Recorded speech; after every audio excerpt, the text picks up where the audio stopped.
basically I have a perspective that I want to share with everybody. Many may not agree with what I say, but that is something, I mean, nobody is supposed to agree with me actually. So, the subject really is not Operation Sindoor. The subject is Operation Sindoor in the times that we live in. That is important. Because if we understand the times that we live in, then it'll be easy for us to understand what will happen after Operation Sindoor. And that should really be the focus. So it's really three parts. One is the times we live in, Operation Sindoor, very briefly, what happened in those 4 days, just the high points. And after that, what is likely to happen. So let me start with the first one, the times we live in, which is basically talking about global geopolitics in South Asia. So these guys didn't have. Everybody is aware that the world has changed. And it has changed because of the rise of China. The rise of China has done 4 things to the global geopolitics. The first thing is that the geopolitics, until the rise of China, which used to happen in transatlantic area, it was limited to America, limited to the Western European theater. Now it has come to our region, Asia Pacific. This is important. I'll explain why it is important. The second is, today the world is multipolar. The third is, in the multipolar world today, there are 3 great powers. And the fourth is, there are 2 governing systems today in the world. Very briefly, I'll touch on all these 4 because there's a lot of area to be covered. Now, when we say a multipolar world, what we are saying is that there are 193 countries under the United Nations, big and small. Now, it must be the aspiration of all the 193 countries to be respected by the others and ideally to have their own foreign policy without pressure or intimidation from outside powers. That is a multipolar world. Now, in this multipolar world, we have 3 great powers. By definition, a great power is a country which has the capability to influence events anywhere in the world. And if you take this as a definition, there are only 3 countries which qualify. And they are America, China, and Russia. So we have a multipolar world, we have 3 great powers. And now what has happened is that the geopolitics has come to our region. This is absolutely critical. What means is that until now, until this happened, and this year, generally all the experts in the world believe happened in 2017 during the first Trump administration. The rise of China was acknowledged by America. What this means is that if this is where everything has to happen, that means all the 3 great powers will now be focused in this region. Which means that South Asia and India, which used to be the fringe of the global geopolitics. What fringe means is that we used to make our foreign policy based on 3 factors earlier. The 3 factors were geography, history, and national power. When we talk of national power, we are talking of 3 things basically. And they are economy, military power, and technology. And technology guides the other 2. So it is the foundation for both the economic power as well as the military power. Now we have to add another factor, which is global geopolitics that has come in. बहुत simple word में इसका मतलब ये है, हम आज वहाँ बैठे हैं जहाँ the entire world is focused here, and especially the 3 great powers. So we have an opportunity today where all the 3 great powers need India. And see, all this happened when Prime Minister Modi came to power in May of 2014. As I said, the world changed in 2017.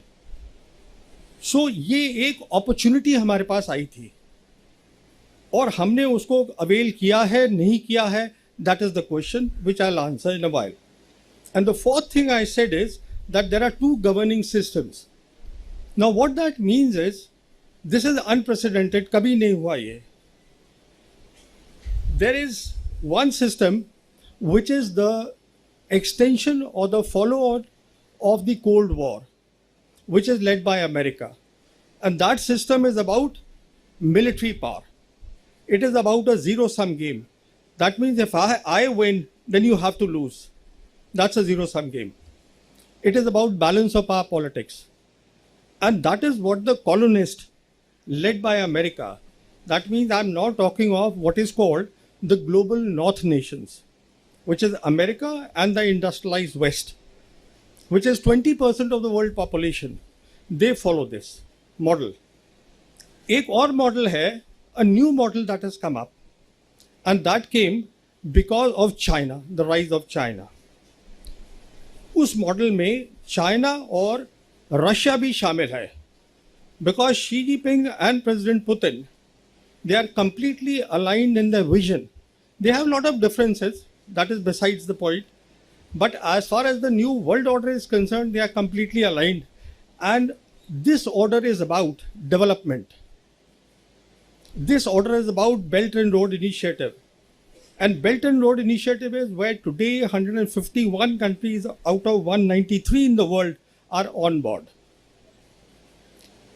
So वो जो third world countries थी, what do they need? They need respect, they need development. वो सब इधर जा रहे हैं. So 80% of the world actually is gravitating towards the model which is supported by two great powers, China and Russia. So ये है overall एक जो इस समय सिचुएशन है. अच्छा, अभी क्या है कि the Modi government decided, India decided that look, we want to be with the Americans and the global North nations. ये एक colonial mindset है about a zero sum game कि हम जीतेंगे वो तो दूसरे को हारना है. I forgot to mention this. On the other side, their model is of win-win. Win-win का मतलब क्या है? And this actually comes from the Chinese philosopher Confucius, which basically means it's about harmony. If I talk of, let's say, the human body, the brain has a role, definitive role, heart has a definitive role, lungs का अलग काम है, but they all have to work together for the body to function. That is harmony. That means in the universe, there are different countries, big and small, they all have a place, they all need respect, so there is a possibility of win-win through cooperation. हो सकती है. And this is what Putin also agrees with. So हमने ये तय किया है that we need to be close to the Americans. So although we are a global South nation, because we are a developing country, but we want to be identified with the global North, like the Prime Minister now is going to the G7. On the other hand, जो 80% world है, as I said, they are with these people. अब देखिए क्या हुआ. Very interesting thing. Starting from Obama, and especially, as I said, the world changed in 2017. All the American administrations, until the Biden administration, that means until the 20th of January 2025, till Trump became the president, the thinking was that इस area में, because this is where the contestation has to happen, and the strength of the Americans is their military power, we should have a security competition with China. This is the American thinking because this is their strength. For example, in the Western Pacific itself, something like 330 US military bases surround China today. Now let's see this region that I am talking about, very interesting region. इसकी एक side पे you have ASEAN in the east. Now what have the Chinese done? Americans created ASEAN. Chinese in 2001 offered them the FTA, Free Trade Agreement. अब वो उसको बढ़ा रहे हैं. They are coming up with a new free trade agreement which includes artificial intelligence, the fourth industrial revolution, technologies. I'm sorry I'm going a little fast because a lot of area has to be covered. Quite happy to take the questions after that. So एक side पर तो ये है. So basically what they have done, the Chinese have done is that आज एक situation है जहाँ ASEAN nation, 10 member nation, they do not want war. They do not want to be identified close to America. They want prosperity. They want to stay neutral. जो allies भी हैं America के, like Japan and South Korea, they've also done a triangular economic cooperation with China. Why China? Because China today is an economic superpower. China today does 31% of the world manufacturing. China today is the hub of global supply chains. सब कुछ वहीं बनता है. So एक side पे तो Chinese ने ये आसियान में कर दिया. When you look at Asia Pacific, दूसरी तरफ देखिए, at the other extreme is Africa. Africa is a continent of 54 nations. As I talk to you, 52 nations right now are in Henan province of Africa with Xi Jinping discussing about how to take the economic projects forward. So there is a total sway of America and the Russians, and the colonists have been thrown out from Africa. America को निकाल दिया, France को निकाल दिया, सबको निकाल दिया. कहने का मतलब ये है, at the two extremes, when you look at the three great powers, all three great powers are involved. ASEAN में भी इन्वॉल्व है, वो मिलिट्री अपना कर रहे हैं, और यहाँ अफ्रीका में भी है. बीच में हम बैठे हैं साउथ एशिया. यहाँ क्या हो रहा है? तो हो ये रहा था, until the Biden administration was here, India को ऑफर किया गया था कि आप नेट सिक्योरिटी प्रोवाइडर बन जाइए as a military bulwark against China in the Indian Ocean region. Why in the Indian Ocean region? Because annual trade China का, which comes from let's say the Gulf और the Gulf of Aden, वो जो पूरा आता है Europe से आता है ट्रेड, $3 trillion का, it passes through Indian Ocean, it passes through the Western Pacific. So this is their vulnerability. Trade है उनका. तो इंडिया को रोल दिया गया and India happily took it. We have signed all the military agreements of America और हम उनका अब नेटवर्क का हिस्सा बन चुके हैं. Once we were very happy till the end of the Biden administration that now we are a military bulwark against China and we get a lot of respect from the Americans. Not only that, the Americans also were supporting us as the biggest country in South Asia until the Biden administration was there. तो इसमें हम बहुत खुश थे. So एक narrative चला हमारे यहाँ, started by the External Affairs Minister, that we are also in a regional competition with China. हमारी जो आज जीडीपी है वो 3.9 ट्रिलियन है, which is basically service based. China की 19 ट्रिलियन है, which is complete manufacturing based, and it is going to the next step of manufacturing, which is what they call the new productive forces. वो एक अलग चीज़ है, artificial intelligence उसके ऊपर है, चलेगी वो. तो कहने का मतलब ये है, sorry, as far as the Americans are concerned, they have that capability to compete with China. हम नहीं कर सकते हैं compete. क्यों नहीं कर सकते हैं? जैसे मैंने बताया, नेशनल पार्क की 3 होती हैं चीज़ें हार्ड पार्क की. उन तीनों चीज़ों में हम चाइना के आसपास भी नहीं हैं. टेक्नोलॉजी में भी नहीं है, इकोनॉमिक पावर में भी नहीं है, मिलिट्री पावर में भी नहीं है. तो हमारे लिए सबसे बेहतर यही था कि हम उनसे बात ही ना करें. वो हमें मौका मिल गया. जो गलवान हुआ वहाँ हमें मौका मिल गया that we should not have normal relations with China. In fact, there are a lot of people who keep asking me, अब क्या होगा, नॉर्मल होगा, नहीं होगा. कुछ नॉर्मल नहीं होगा, बिकॉज हम चाहते नहीं हैं. बिकॉज अगर नॉर्मल हो गया तो दिक्कत क्या है, then there will be cooperation.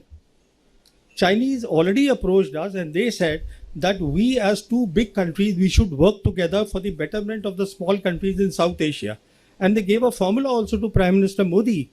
And the formula is China India plus. Plus means a small nation. That let China and India work together, let's say for the connectivity, for the development of Sri Lanka, for the development of Maldives, for Nepal. वो हमें acceptable नहीं है, क्योंकि उनकी deep pockets है, infrastructure building काबिलियत है, तो वो automatically leader बन जाएंगे. तो बेस्ट है कि आप उससे बात ना करिए. अभी क्या हुआ है, ट्रम्प एडमिनिस्ट्रेशन हैज कम. इन्होंने फॉरेन पॉलिसी बदल दी है. Trump foreign policy is make America great again, which basically means that he wants to build the national power of America in very simple terms. He wants to get the manufacturing back, which in any case is outdated, but that is besides the point. And as far as the Western Pacific is concerned, a realization has come in the US military that the relative power of US military vis-a-vis the People's Liberation Army has declined, which is the truth. So that needs to be built up. Recently, जो defence secretary हैं America के पीट हेक्सेट, he was there. He went to Philippines. Now there are two hotspots there in West Pacific, the Indian Ocean region. China, which had an observer status, move into BIMSTEC. हमने वहाँ focus किया BIMSTEC में. हमने क्या किया, दो जो मुल्क थे सार्क के, पाकिस्तान, मालदीव, उसको हटा के BIMSTEC के अंदर you bring in Thailand and you bring in Myanmar. यहाँ हमने फोकस रख दिया. Then the External Affairs Minister justified that, explained to us that why it is important to focus on BIMSTEC. वो इसलिए क्योंकि मोदी गवर्नमेंट की पॉलिसी है act east policy.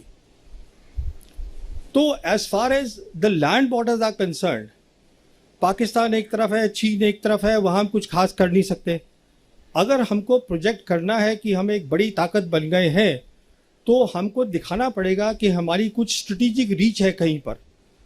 तो वो सिर्फ ओशन में हो सकती है with the help of the Americans. तो हमने क्या किया, बिम्स्टेक को then we said now it is aligned with our act east policy. And then Jaishankar repeatedly told us also that this is also aligned with the American Indo US Indo Pacific policy. मतलब हम पूरे align हो गए हैं. तो basically riding on the Americans, we want to project that we are in a competition with them. कहने का मतलब ये है, बहुत इंपॉर्टेंट बात है, कि हमने सार्क को और साउथ एशिया को स्ट्रेटेजिकली छोड़ दिया 2016 में.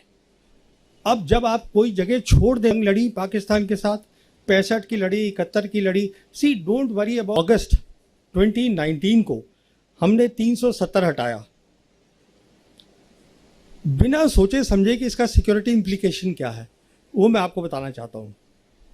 हुआ क्या कि 6 अगस्त को पार्लियामेंट में union home minister Amit Shah ने कहा कि we will be making now the state of Jammu and Kashmir into 2 union territories.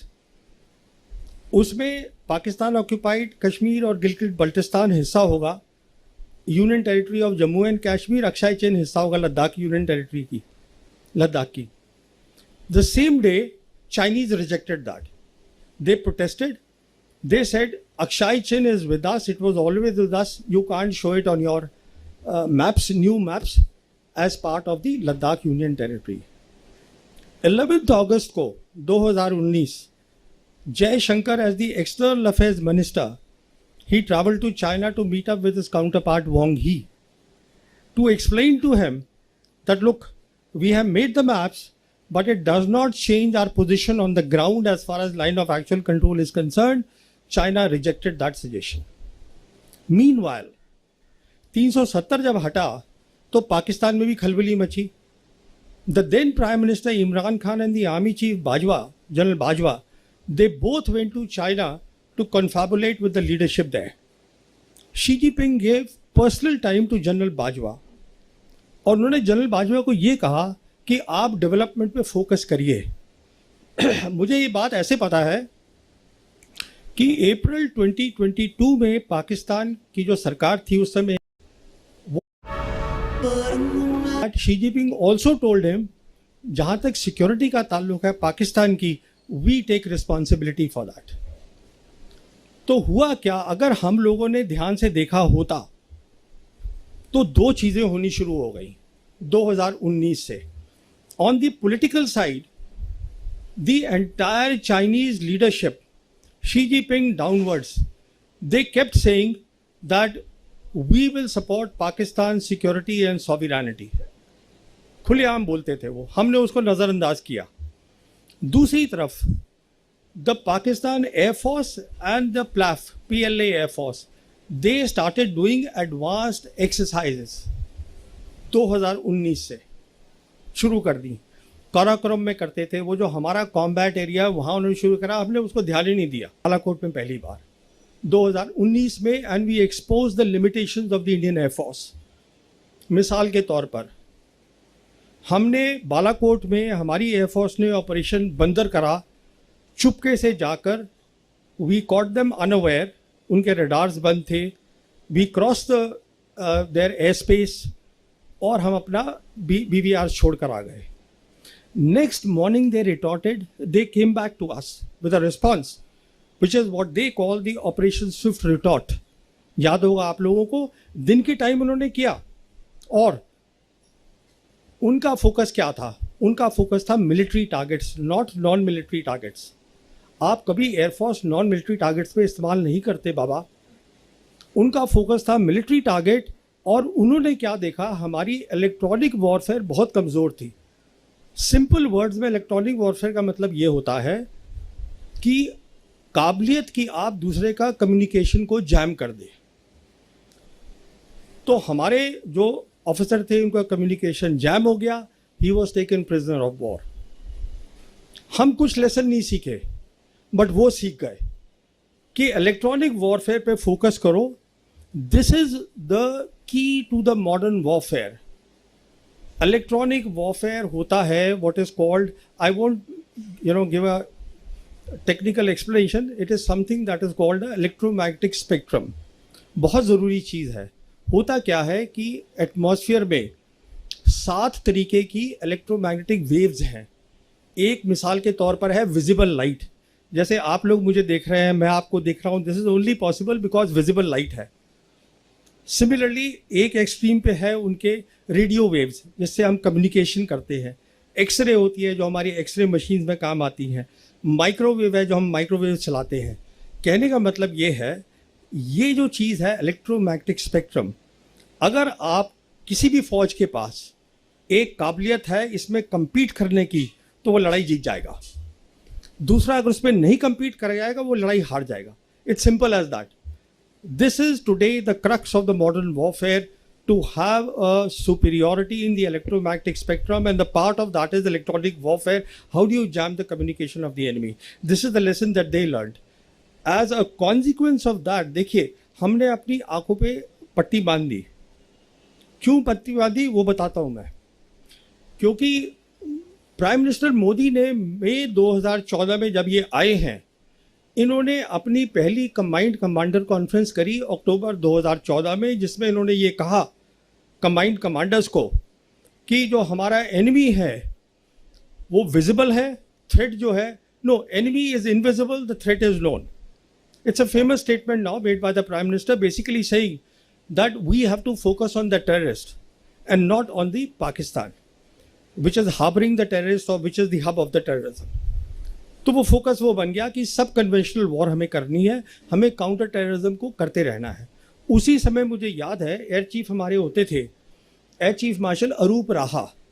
मैंने उनसे पूछा भी था, मैं कहा ये आप कर क्या रहे हैं, because he started asking a role कि एयरफोर्स का भी रोल होना चाहिए. अरे बाबा, एयरफोर्स को ये था कि सारी ग्लोरी इंडियन आर्मी को मिल रही है, तकमे मिल रहे हैं, उनको ऑनर मिल रहा है टेररिस्ट मारने का, तो हमें मिलना चाहिए. So that entire line of leadership of the Indian air force, they also way very happy कि हमें भी ऐसा रोल दीजिए कि हम टेररिस्ट के खिलाफ काम करें. तो हमने 2019 में कोई लेसन नहीं सीखा.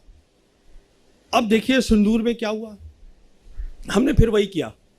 हमने सिंदूर में इस बार जो An important day is coming for every American with money in the markets, and it'll be here sooner than you think.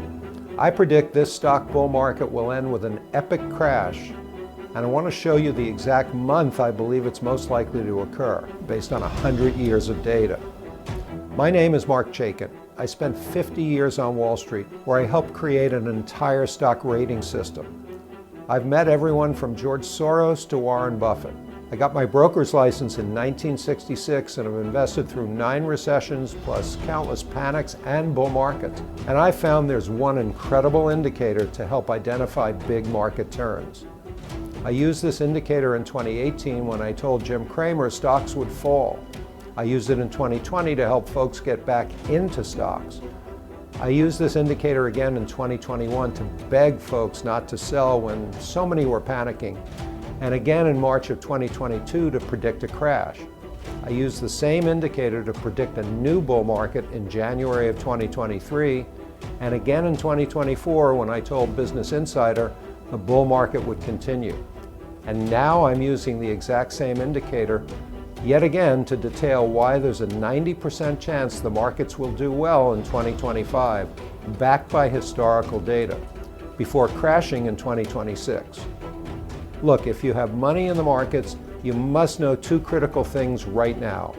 First, what to own in 2025 as the market continues higher, and second, exactly when the markets are likely to crash in 2026.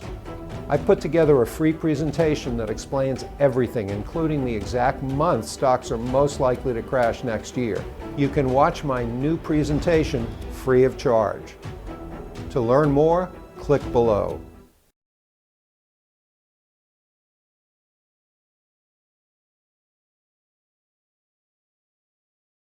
Why is Amazon paying me $600 a day? Because I use Amazon AI. तो सरहद है उसको हमने breach नहीं किया air space को stand off weapon से, but we hit the terrorist target, वो हमने किया।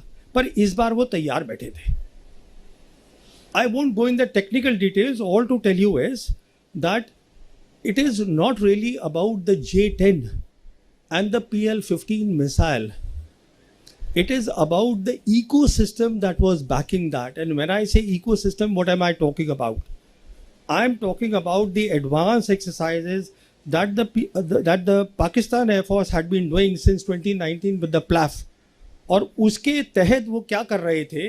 इकोसिस्टम का मतलब होता है कि आपकी सैटेलाइट्स, आपके एयरबॉर्न एसेट्स, एयरबॉर्न में जैसे AWACS होता है जिससे आप पता करते हैं कितने टारगेट्स हैं, उसको ट्रैक करते हैं, आपके ग्राउंड एसेट्स विच इज़ आपकी एयर डिफेंस वगैरह, और आपके फाइटर्स, इस सब को आप नेटवर्क कर देते हैं।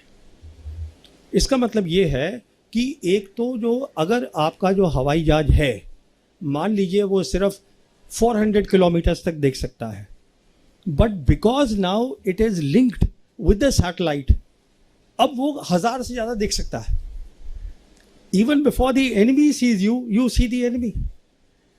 ऊपर से आपने अपनी electronic warfare, as I told you, they focused there after 2019 Balakot. तो जब उन्होंने मिसाइल फायर करी है, एक तो हमको पता नहीं चला कि मिसाइल फायर हुई है, और दूसरा क्या हुआ है कि हमारा जो सिस्टम था रफाल का, उसमें ये काबिलियत नहीं थी कि उसमें हम आइसा रेडार बोलते हैं जो PL-15 में है, वो काफ़ी पावरफुल था, उसने उसको जैम कर दिया। तो जो हमारा पायलट था उसको पता ही नहीं चला कि मिसाइल ने मुझे लॉक कर लिया है। एक बार मिसाइल लॉक कर देती है और आप उसको नहीं हटा सकते हैं, डिफ्यूज़ कर सकते हैं, इट विल गेट यू। तो what I am saying is that it is one part, buying the fighters, buying the PL, the missiles. The key thing is आपको इसमें बहुत ट्रेनिंग करनी पड़ती है। अभी जैसे हमारे यहाँ फोकस होता है कि आप फाइटर खरीद लीजिए साहब, रफ़ाल ले लीजिए, अरे उससे कुछ नहीं होगा। इसलिए नहीं होगा क्योंकि अब वो वक्त चला गया जब डॉग फाइट्स हुआ करती थी कि एक हवाई जहाज दूसरे से भिड़ गया। Now we are living in the age of beyond visual range missiles. 300, 350 kilometre, 200 kilometre से फायर कर रहे हैं। वो आप तभी फायर करेंगे ना अगर आपके पास एक इकोसिस्टम है जिसको पाकिस्तान एयरफोर्स ने समझाया इंटरनेशनल मीडिया को, that is called the multi domain operations with a special focus on electronic warfare, and this takes years and years. So by doing a disproportionate response, let me tell you a key reason जो मैं आगे आऊँगा अभी, why Pakistan's profile has gone up in the world capital. A key reason of that is, there are two key reasons. One is that they saw that the Pakistan military has emerged out of this 4 days of Operation Sindoor as a peer military competitor of the Indian military. बहुत बड़ी बात है, ये peer competitor उनको दिखाई दिया। तो उनकी जो मिलिट्री पावर की जो वो थी, औकात थी, वो बहुत बढ़ गई। They have the military power. And the second thing that the world saw is that the Chinese stood by them. Chinese are the people who had the gumption to walk the talk. बहुत बड़ी बात है। तो पहली तो ये बात हुई, डिसप्रोपोर्शनेट रिस्पॉन्स से हमने अपनी इंडियन एयरफोर्स की काबिलियत को दिखा दिया। और हमारे लॉसेज हुए हैं. I don't want to go into those losses at this stage. तो कहने का मतलब ये है कि आप जो हम बोल रहे हैं, देखिए we have to be objective about things. और ऑब्जेक्टिविटी हमें ये बताएगी कि अगर आप ज्योग्राफी देखिए पाकिस्तान की ज्योग्राफी ऐसी है जो इलोंगेटेड है, उसमें डेप्थ नहीं है. उसकी जितनी भी एयर फील्ड्स हैं वो 2050 किलोमीटर के अंदर अंदर हैं सारी की सारी मैक्सिमम. और जो हमारा S-400 है, हमारे ब्रह्मोस है, वो उसको इजीली कवर कर सकता है. Now what they have done is they have gone to China, and China is giving them a deadly combination of what is called the J-35A and the HQ-19, which is the air defense system. बहुत powerful air defense system है. It is meant for the IRBMs, intermediate range ballistic missiles, and the KJ-500, which is the airborne assets. तो ये एक बहुत बड़ा combination है जो उनको मिल रहा है. And I won't be surprise, वो पैसे वैसे नहीं लेंगे, उसको ऐसे ही दे देंगे क्योंकि उनको फ़ायदा हो रहा है दो तरीके से. एक तो फ़ायदा हो रहा है कि विदाउट फाइटिंग उनके जो हथियार हैं they are getting operationally validated, उनकी आर्म सेल बढ़ेगी. दूसरा फ़ायदा हो रहा है they are cutting India to size through Pakistan. बहुत फ़ायदा है. तो कहने का मतलब ये है दोनों ने लेसन लड़े हैं, सीखे हैं, पर हमारा लेसन जो है हमें उस पर ध्यान देना है. दूसरी बात, न्यू नॉर्मल क्रिएट करा है. जैसे बताया था अभी कि ये पॉज हुआ है, सीज फायर नहीं है कि जहाँ पर दोनों साइड बैठ के बात करती हैं और तय करती हैं कि ठीक है ये टर्म्स होंगी सीज फायर की. ऐसा कुछ नहीं है, कोई भी साइड इसको लिफ्ट कर सकती है. कहने का मतलब है we are today living at the edge of war. Please understand what I am saying, because we are up against a combination of Pakistan and China, and it's extremely lethal. As I said, it's a one front reinforced war that we are looking at. And all this talk that I keep hearing, कि अब drones चाहिए, of course you need drones, but more than drones, what you need is, in which nobody is talking about in my country, are the capabilities in the virtual domains of war. And when I say virtual domains of war, I am talking of three things. I am talking of electronic warfare, which is the electromagnetic spectrum. I am talking of cyber capabilities, and I am talking of space. Hey friends, Eric here. And in this Up. Because if you lose here, you lose the war. Simple. Communication आपका बंद, आपको दिखेगा नहीं, आप blinded, it's over, the war is over. क्या लड़ेंगे आप? तो वो आपको पहले बनाना है. फिर आपको एयरफोर्स का इकोसिस्टम बनाना है. So all these things are there and we are living dangerously. That is the second point. The third point is that the war has changed. लड़ाई बदल गई है. अब ये अभी लोग, the military leadership will hesitate to discuss this. मैं आपको एक मिसाल देता हूँ लड़ाई कैसे बदली है. वो ऐसे बदली है कि एक तो पूरी बैटलफील्ड जो है, अभी आप जो डिफेंस कवर करते हैं उनको आइडिया होगा. हमारे यहाँ क्या होता है, आर्मी के अंदर वो डिव कमांडर होता है, डिव कमांडर के बाद कोर कमांडर होता है, उसके बाद आर्मी कमांडर होता है. दी होल आइडिया ये होता है कि साहब वो सामने जो है एक फ्रंटेज है, तो पहले दुश्मन जो है वो फ्रंटेज को बंद, उसको ब्रीच करेगा, तो वो डिव कमांडर लड़ाई लड़ेगा. जब वो ब्रीच हो जाएगी तो कोर कमांडर रिस्पॉन्सिबिलिटी लेगा, वो लड़ेगा. उसके बाद फिर आर्मी कमांडर लड़ेगा. तो ये फेजेज में होगा, ऐसा कुछ नहीं होगा. बिकॉज अब जो पूरी है वो एक बैटल स्पेस बन गई है because of missiles, long range missiles. तो पहली बात जो हमें अब सोचनी है कि हमें अपनी इंडियन आर्मी को डाउन साइज करना है drastically. We have to put the money in the virtual domains of war. We have to put the money in Indian air force. क्योंकि अब कोई मतलब नहीं है आपने इतने बड़े बड़े जो आलीशान, वो हर अफसर के पास एक हेडक्वार्टर है. You will be able to hide nothing from the Chinese satellites. 4 satellites हैं आज दुनिया में जिनकी ग्लोबल रीच है. GPS अमेरिका का, गलीलियो यूरोप का, ग्लोनॉस रशिया का और बेदू चाइनीज़ का. और इन चारों में से बेदू is the number 1. I don't want to go in the technical details. They are the best because they are the latest. They have all the latest technology. So the point I'm making is that if you don't downsize your army, and when I'm saying downsize the army, I'm saying cut your headquarters. Because आपके headquarters तो दिखेंगे उसको. आप कहाँ लेके जाएंगे headquarters को? At best what you can do is have some advanced headquarters. So ये हमें कुछ lessons हैं जो सीखने हैं. अभी I'm coming to a very important thing. and that is what after Sindoor. देखिए ये बहुत इंटरेस्टिंग बात है. As I said, पाकिस्तान की प्रोफाइल बढ़ गई है. कैसे बढ़ी है कि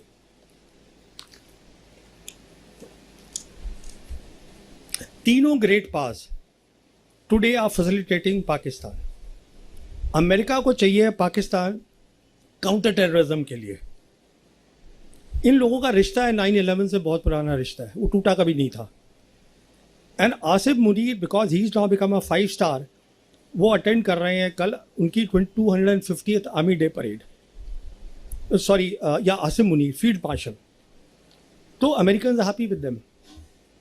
the world doesn't believe or talk of terrorism, वो कोई मतलब नहीं है, बिकॉज टेररिज्म फिनिश्ड इन 9/11. उसके बाद जो चला था, जब बुश जूनियर ने बात शुरू करी, यू आर विद अस और you not with us, that was the days of terrorism.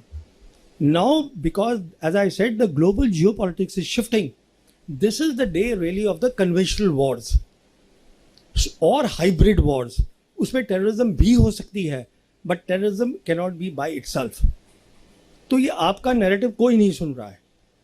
अच्छा, चाइना जो है सेकेंड ग्रेट पावर उनके साथ खड़ा हुआ है, और जो रशिया है as I said they are, उनकी विजन जो है वो अलाइंड है.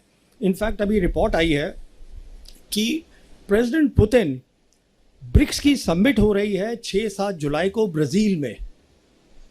वहाँ पे 2 मुल्क चाइना और रशिया प्रपोज करने वाले हैं पाकिस्तान का नाम एज अ परमानेंट मेंबर. वो दूसरी बात है, होगा नहीं, because it works by consensus. In fact इसी के तहत foreign minister of Russia Sergey Lavrov, he is coming, I think tomorrow और day after he is coming to India. And one of the things before starting from Moscow, he said is, what I want to discuss is RIC. RIC stands for Russia, India, China. This is the foundation of BRICS. And BRICS is the key institution of the global south. What I said, where 80% of the world is going, which is about development, which is about prosperity, which is about win-win, which is about indivisible security. वो एक अलग चीज़ है. तो he is coming just to discuss that. Obviously he will be asking our leadership कि वहाँ पर prime minister Modi has to come. तो will he meet with Xi Jinping or not, formally or informally. That is important, because अगले साल BRICS की जो है जिम्मेदारी वो इंडिया के पास आ रही है. तो अब हमें अच्छा लगे या बुरा लगे, because of America 1.3 billion IMF ने लोन दिया है पाकिस्तान को, वर्ल्ड बैंक ने 4 बिलियन दिया है, एशिया डेवलपमेंट बैंक ने 800 मिलियन दिया है, और उनकी जियोपॉलिटिक्स बहुत बढ़ गई है. पूरी अरब वर्ल्ड, मुस्लिम वर्ल्ड, वो सब लिंक्ड है. सेंट्रल एशिया रिपब्लिक, ये सब रिक्वायरमेंट अमेरिकन की भी है, रिक्वायरमेंट चाइनीज़ की भी है. तो वो सब की आज जो है हमने ऑपरेशन सिंदूर करके, So you know how some people say and they showing to the world that they are a military competitor to India, we have actually raised their geopolitical profile exponentially. पहली बात तो ये है. दूसरी बात, जैसे मैं आपको शुरू में बता रहा था, वी हैव अबैंडन्ड साक. We abandoned that in 2016. Now we are in a limbo, we are in a complete suspense कि how much importance will the Trump administration give to Quad? How much importance it will give to India being the net security provider in Indian Ocean region, and how much backing it will give to South Asia? South Asia में उन्होंने हाथ झाड़ लिए हैं. एक सवाल पूछा था president Trump say about Bangladesh, and इस पे तीनों ग्रेट पावर्स इन्वॉल्व हैं. आज खुला मैदान है for China. There is a strategic void. India is not there, America doesn't want to come there, and China is very much there. And अब आप सोचिए आगे क्या होगा. प्रोफाइल बढ़ गई है पाकिस्तान की. Why can't the Chinese put Pakistan as a strategic alternative to India in the SAARC and revive SAARC? SAARC आज भी जिंदा है, हेडक्वार्टर है उसका नेपाल के अंदर. तो इन पॉसिबिलिटीज़ को आप सोचिए कि हम अपने नेबरहुड में, there is a great possibility of getting strategically isolated. Next देखिए, जो सबसे इंपॉर्टेंट बात है जो मैं बताना चाहता हूँ आपको, this is the most important part. जो उनके डिफेंस मिनिस्टर हैं पाकिस्तान, शिमला एग्रीमेंट के अंडर, उसमें दो बातें तय हुई थी। पहली बात ये तय हुई थी कि it will be bilateral, we will not allow any third party to come into this. और दूसरी बात ये तय हुई थी कि no force will be used by either side to change this line.